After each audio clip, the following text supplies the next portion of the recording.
Right, well, guys, we've got two relatively short clips, 1 8 minute, 1 6 minute, about the PlayStation 3 controller, getting your hands on it, what it looks like, and what everything to do with it is. So we're going to put that on for you. Not a lot of input from me, just to give you a bit more of an indication. So enjoy, guys. Thanks. Okay, so we are here with a game that is maybe not a game, right? It's called The Playroom. It's a working title. It's a set of tech demos for the DualShock 4, the PlayStation 4i, and of course the PlayStation 4 console itself. There is no console that you see in front of us. It is running on a debug dev kit underneath the television, but we do have the DualShock 4 in the hands of this fine gentleman right here. And your name, sir? Nicholas. Nicholas, and you are from Sony Japan Studio. Okay, and this game, this set of tech demos, it showcases quite a bit to do with the PS4i and the DualShock 4. So could you kind of walk us through some stuff? Yeah, that's right. So the new controller has so many new features. You can use the camera together. They can really bring up the world of new creative potential. So I guess the best way is to show you. First of all, the light bar is tracked by the Right. Here, let me see this. So the light bar, you said, this light bar right here, this is the big new addition to the DualShock 4. It's kind of like what the PS Move controller has, right? That's right. Yeah, it's the same kind of technology. So and then we have the touchpad that we've been talking about. Right, this is a capacitive touchpad. It feels really good. It's very sensitive. It's as you can see, I just quickly flipped up, and you can see all the different games that you can play. These are, well, various demos, right? So there's the Play with Asobi, which has a kind of an AI robot floating around that you can interact with, right? And if we scroll to the left, there's an AR hockey game that allows you to kind of get a sense of how the controller moves around, and you can bounce back things. And if you're moving over, there's also the AR bots demo, which is maybe the most adorable demo that you guys have here today. Yeah, let's just jump right into that. So we'll click, because this is a clickable touchpad as well as being a touchpad, right? And we're going to want to click to continue. So here we go. The first thing you're going to get is that the Soviet's going to send you all the little guys inside the controller. You can feel that they're all landing in. But now if you move like tilt a little bit sideways. And so I'm actually feeling, as I move this controller back and forth, as Asobi, the robot on screen, has loaded up this controller with AR robots. They're actually inside, and we can get a look inside the controller virtually on screen, right? How do you do that? Flip down. Flick down. So we flick down, and now we're inside the controller. We've got a bunch of dancing robots who are listening to what sounds like house music. So as we move around the controller, you can see on screen the guys actually are moving around with me. Even more, the buttons are responsive to this as well. So if we move the controller a little bit, you can see at the top of the screen there's the backside of these face buttons, and we can push them, and lights happen. It shakes up the guys and kind of messes with their day, unfortunately. We can move around the touchpad a little bit, and you can click it, and you can see the light come out of it, or you can hold it down, and all the guys look up like they're seeing a deity. And if you move over here, you can do the same thing with the D-pad, and these. Oh, and you can make the room dark, right, by covering the light pad, because the light bar is actually being tracked by the PS4i that's sitting below the television. And there's also some other stuff in here, right? Like there's some sort of a speaker functionality in here as well, right? Okay, so if you go out, you can actually hear that they all move around, shake. So I'm actually hearing them inside of here. It's a little loud in here, so you guys might not be able to hear it, but I assure you, you can actually hear it. You can hear them rolling around in there. And so we can make them jump out into the world, right? So it's going to flick up, and there's one. Flicking out. Going to keep flicking. And you can see I'm quickly flipping through these, and it's immediately responding. It's very responsive. And even more. Oh God, there's a duck! What have I done? So You can get that one back. Or click the touchpad. if I click the touchpad, I can vacuum up these guys, and you can see on screen the vacuum is actually responding to the way I'm pushing that I'm holding the DualShock 4. And the animations on screen are reflecting that. So there's an AR aspect, of course, to this tech demo. It's recording us the whole time. This guy, I don't want to let this guy out. I want to make sure I get all of them. And as you can see, our gentleman here, Nicholas, is interacting with them in the world physically by actually, moving his hands around, and the PlayStation 4i is following along with him. And there's more of this as well, right, with Asobi. That's right, yeah. So if we want to get him back out here, how do we do that? Right, if you want to go back to Well, actually, let's not. Let's show the one more aspect that's in this, and it's the tablet, right? So you've got a Sony Xperia Z tablet, or a Z tablet, as you refer to it. I have to break down international walls there. I'm sorry, but there's using the PlayStation mobile app. You'll be able to draw things on here or collect. There's a handful of pre-made items as well, but you can draw things on here and then actually throw them into the world for these AR robots to play with, right? Just drawing a lovely little heart. So he's drawing a heart, which is definitely the PC way to do this, and we fully support that. But knowing that the internet is what it is, you could draw any sort of vulgarity and throw it into the game, right? We're not going to explore those today, but we know that that is the case. So as you can see, he's drawn a heart with some X's and a mouth. Once you're done, then you get the cutout of that shape, and then all you have to do is just flick it. Oh, and you can just flick it into the game, into the world. And this will work on a variety of tablets, right? It's not just Sony tablets. It's Android. It's iOS as well, I believe, Yes. for the mobile app. So this could work on your iPad or your various Android tablets. And you can see the objects are in the world for the AR robots to play with, and they're very excited about it. So let's vacuum them up. They don't get to have any fun. Uh-oh, not that guy. And I can vacuum up the football so they have something to do inside the controller. And if we want to go back out, that's not what we want. Uh-oh. Let's get out of here. Flicking up. Get out of here. And if we want to go back to the demos, options menu. And that shows us, again, this is tracking though where the controller is, right? So you can see the menus actually moving on screen with where I'm moving the controller. It's kind of neat, right? Like it's responding to the motion, it's responding to the way I'm turning it. It's even, and it will fade away if I cover it up. And the game tells you that you're obstructing the view of the PS4i with the light bar. So let's stop obstructing the view and check out something else. So we want to click game, and then we've got all these other things. So let's try play with Asobi, right? There he goes. So you hold the controller and rub it like a magic. And so if we want to activate, as the screen says, try rubbing the touchpad, they kind of give us a hint of what to do. So if we start rubbing this touchpad, as you see here, kind of like a genie's lamp, we then have Asobi, who looks curiously like a certain floating orb from a Portal game we might have played.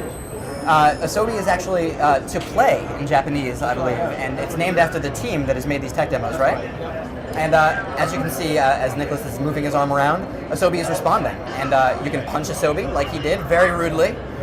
You can try to chase after him with your hand. You can try to grab him. He's got the sad eyes. Look at his poor Asobi. You can rub under his chin, perhaps? Just underneath. And he's appreciating me rubbing his underbelly, as it were. And you can see what's happening on screen as a result. And he's very happy. He loves me. But if I start hitting him, or kick him, or whatever, he gets fed up and he gets sad. But he eventually gets fed up with you and attacks you. So as we hit him with a pillow and punch him out, you can see that he gets very upset with our oh gosh, and he's freezing my head. And so to get this off, I have to shake my head a bunch and break free. So these are the variety of things that you can do with the PlayStation 4, the DualShock 4, and the PS4i. It's unclear if this is actually going to be something you can play or if it'll ship with the PS4. Sony has a history of making these tech demos and not releasing them, so it's possible we'll never actually get to play this, but it is certainly a great representation of all the various things the PlayStation 4 and its accessories can do. So thank you very much, Nicholas. Thank you.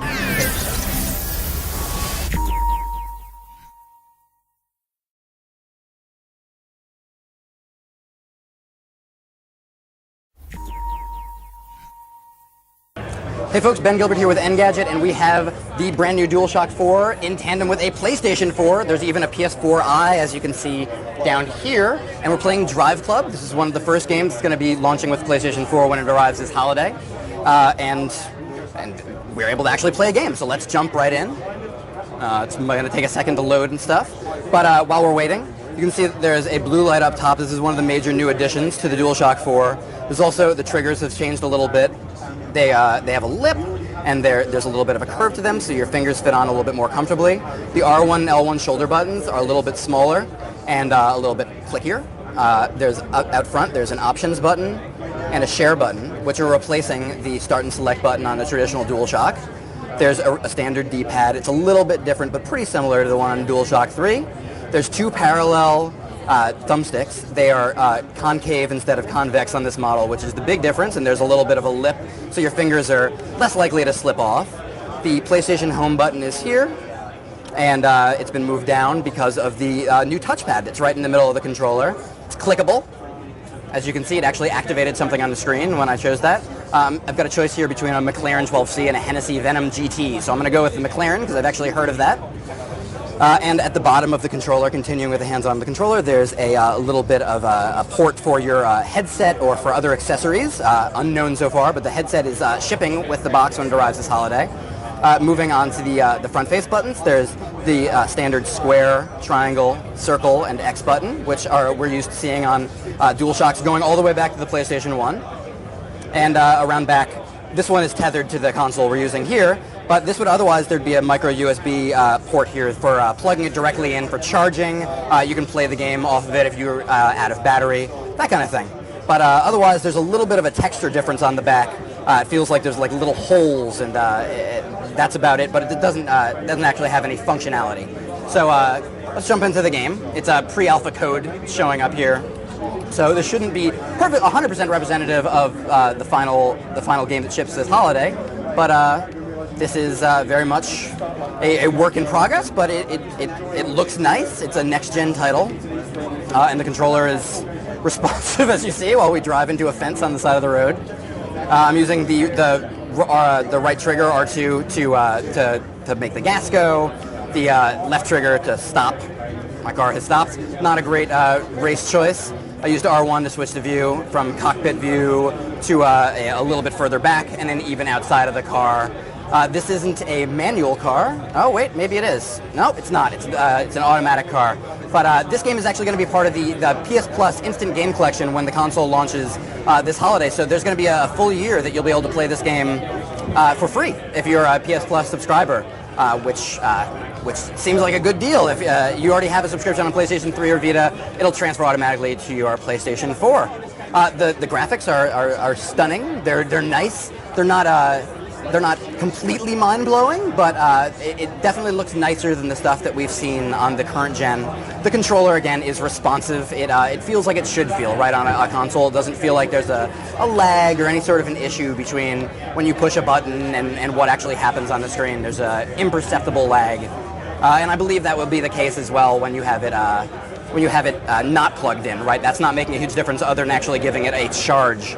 There's actually a racing line you can see showing up in the game to try to make us better as we repeatedly crash into walls. And there's my silly face popping up that the PS4i actually took a picture of us when we started playing the game.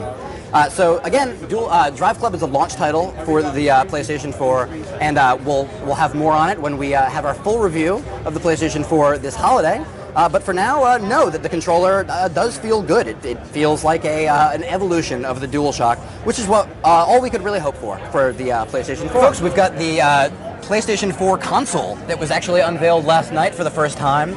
It's got the now I don't know what you would call that box shape, but it's a little bit diagonal on the front and a little bit diagonal on the back. It looks great standing up, and it's a little stranger when you've got it laying down. But you can see it's got the division that isn't perfectly 50-50, where the bottom is matte and the top is glossy. There's a blue line, or a white line as it looks right now. I'm colorblind, so bear with me. But there's a line that fades from front to back to add some flair to the front. There's a PS4 logo and a disc tray directly in front. You slip your discs right in. It's not a top-loading thing like the latest PlayStation 3 model. And moving around to the back, we've got all the various ports in the back. As you can see, there's an HDMI out. There's the standard power slot. There's a USB 3.0, and there's a Ethernet plug for the internet.